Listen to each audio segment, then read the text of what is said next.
हिंदी लोकभारती कक्षा 10वीं पाठ दूसरा लक्ष्मी। गुरबचन सिंह। परिचय। सुप्रसिद्ध कहानीकार गुरबचन सिंह जी ने साहित्य के अनेक क्षेत्रों में मुक्त लेखन किया है।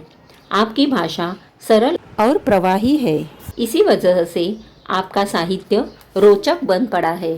गद्य संबंधी। प्रस्तुत संवादात्मक कहानी में कहानीकार ने दिए गए वचन के प्रति जिम्मेदारी और प्राणी मात्र के प्रति दया की भावना व्यक्त करते हुए पशु प्रेम दर्शाया है। लेखक का कहना है कि अनुपयोगी हो जाने पर भी प्राणियों का पालन पोषण करना ही मानवता है। उस दिन लड़के ने तैश में आकर लक्ष्मी की पीठ पर 4 डंडे बरसा दिए थे। वह बड़ी भयभीत और घबराई थी। जो भी उसके पास जाता सिर हिला उसे मारने की कोशिश करती या फिर उछलती कूदती गले की रस्सी तोड़कर खूंटे से आज़ाद होने का प्रयास करती। करामत अली इधर 2-4 दिनों से अस्वस्थ था, लेकिन जब उसने यह सुना कि रहमान ने गाय की पीठ पर डंडे बरसाए हैं तो उससे रहा नहीं गया। वह किसी प्रकार चारपाई से उठकर धीरे धीरे चलकर बथान में आया। आगे बढ़कर उसने माथे पर हाथ फेरा, पुचकारा और हौले से उसकी पीठ पर हाथ फेरा। लक्ष्मी के शरीर में एक सिहरन सी दौड़ गई। ओह, कमबख्त ने कितनी बेदर्दी से पीटा है। उसकी बीबी रमजानी बोली, लो, चोट की जगह पर यह रोगन लगा दो, बेचारी को आराम मिलेगा। करामत अली गुस्से में बोला, क्या अच्छा हो अगर इसी लाठी से तुम्हारे रहमान के दोनों हाथ तोड़ दिए जाए? कहीं इस तरह पीटा जाता है? रमजानी बोली, लक्ष्मी ने आज भी दूध नहीं दिया तो उसकी सज़ा इसे लाठियों से दी गई। रहमान से गलती हो गई, इसे वह भी कबूलता है। रमजादी कुछ क्षण खड़ी रही, फिर वहाँ से हटती हुई बोली, देखो, अपना ख्याल रखो, पाँव इधर उधर गया तो कमर सिकवाते रहोगे। करामत अली ने फिर प्यार से लक्ष्मी की पीठ सहलाई। मुँह ही मुँह में बड़बड़ाया, माफ़ कर लक्ष्मी, रहमान बड़ा मूर्ख है। उम्र के साथ तू भी बूढ़ा गई है। डेयरी फार्म के डॉक्टर ने तो पिछली बार ही कह दिया था, यह तेरा आखिरी बरस है। लक्ष्मी शांत खड़ी अपने जख्मों पर तेल लगवाती रही। वह करामत अली के मित्र ज्ञान सिंह की निशानी थी। ज्ञान सिंह और करामत अली एक दूसरे के पड़ोसी तो थे ही, वे कारखाने में भी एक ही विभाग में काम करते थे। प्रायः एक ही साथ ड्यूटी पर जाते और एक साथ ही घर लौटते। ज्ञान सिंह को मवेशी पालने का बहुत शौक था। प्रायः उसके घर के दरवाजे पर भैंस या गाय बंधी रहती। 3 बरस पहले उसने एक जर्सी गाय खरीदी थी। उसका नाम उसने लक्ष्मी रखा था। अधेड़ उम्र की लक्ष्मी इतना दूध दे देती थी कि उससे घर की ज़रूरत पूरी हो जाने के बाद बाकी दूध गली के कुछ घरों में चला जाता। दूध बेचना ज्ञान सिंह का धंधा नहीं था, केवल गाय को चारा और दर्रा आदि देने के लिए कुछ पैसे जुटा लेता था। नौकरी से अवकाश के बाद ज्ञान सिंह को कंपनी का वह मकान खाली करना था। समस्या थी तो लक्ष्मी की। वह लक्ष्मी को किसी भी हालत में बेच नहीं सकता था। उसे अपने साथ ले जाना भी संभव नहीं था। जब अवकाश में 10-15 दिन ही रह गए तो करामत अली से कहा, मियाँ, अगर लक्ष्मी को तुम्हें सौंप दूँ तो क्या तुम उसे स्वीकार करोगे? मियाँ करामत अली ने कहा था, नेकी और पूछ-पूछ, भला इससे बड़ी खुशनसीबी मेरे लिए और क्या हो सकती है। करामत अली पिछले 1 वर्ष से उस गाय की सेवा करता चला आ रहा था। गाय की देखभाल में कोई कसर नहीं छोड़ रखी थी। करामत अली को लक्ष्मी की पीठ पर रोगन लगाने के बाद भी इत्मीनान नहीं हुआ। वह उसके सिर पर हाथ फेरता रहा। लक्ष्मी स्थिर खड़ी उसकी ओर जिज्ञासापूर्ण दृष्टि से देखती रही। करामत अली को लगा जैसे लक्ष्मी कहना चाहती हो, यदि मैं तुम्हारे काम की नहीं हूँ तो मुझे आज़ाद कर दो, मैं यह घर छोड़कर कहीं चली जाऊँगी।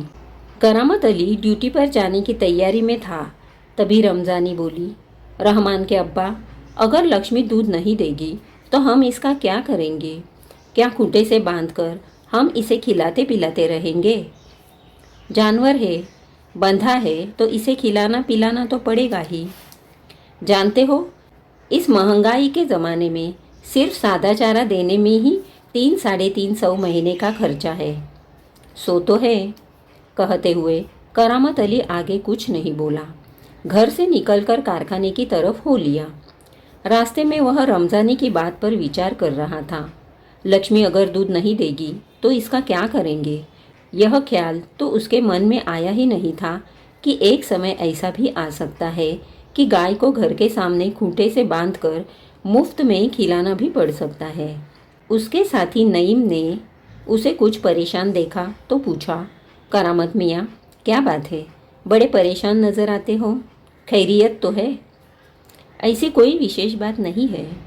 कुछ तो होगा। क्या बताऊँ? गाय ने दूध देना बंद कर दिया है। बूढ़ी हो गई है, बैठा कर खिलाना पड़ेगा। और इस ज़माने में गाय भैंस पालने का खर्चा। इसमें परेशान होने की क्या ज़रूरत है? गाय बेच दो। करामत अली ने होका भरते हुए कहा, हाँ, परेशानी से छुटकारा पाया जा सकता है।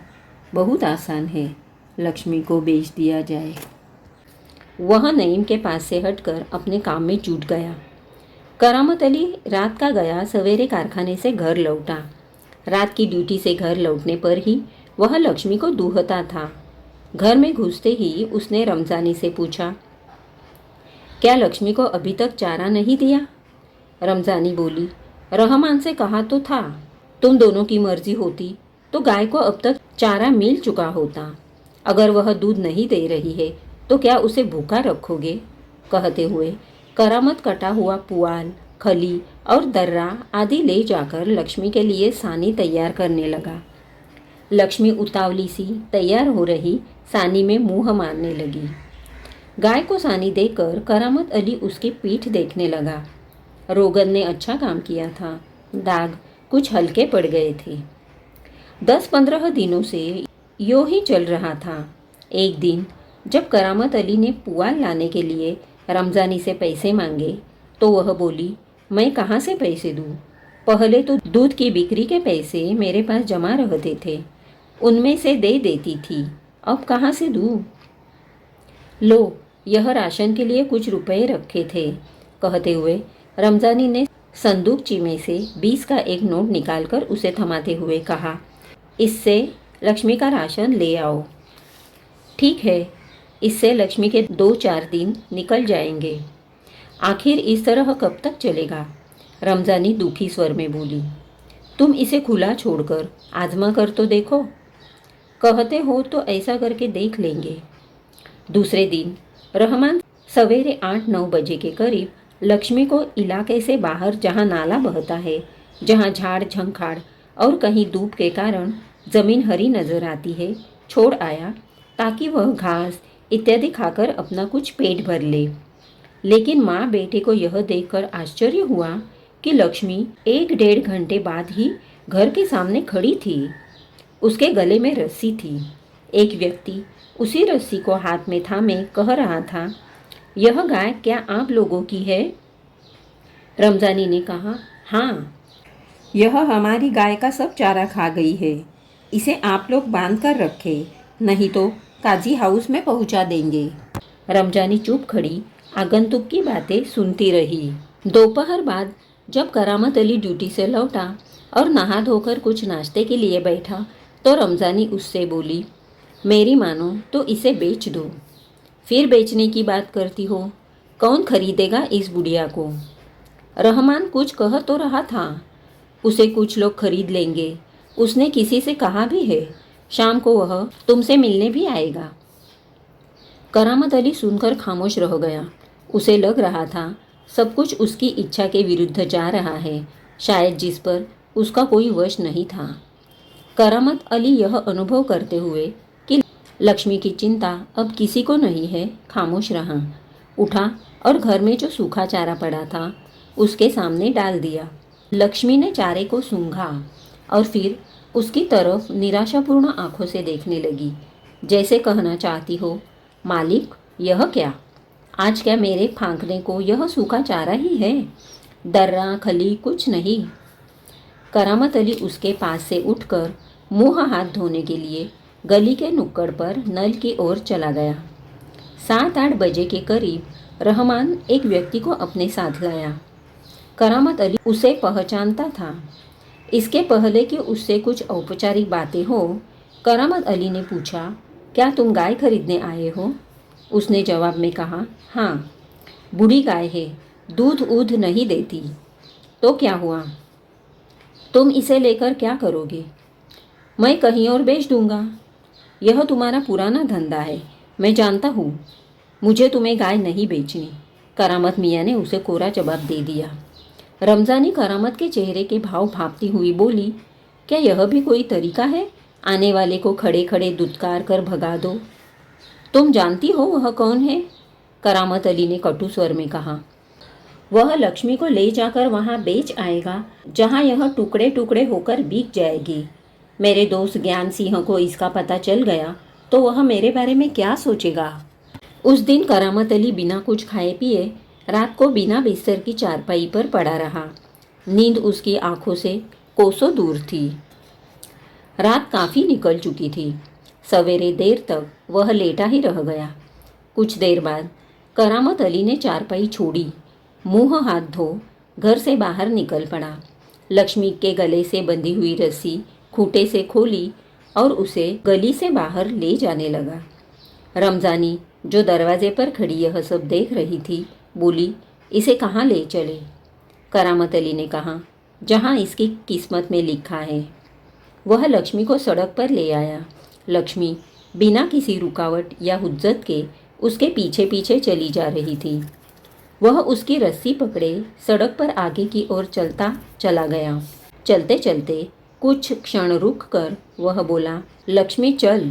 अरे, गौशाला यहाँ से 2 किलोमीटर दूर है। तुझे गौशाला में भर्ती करा दूंगा।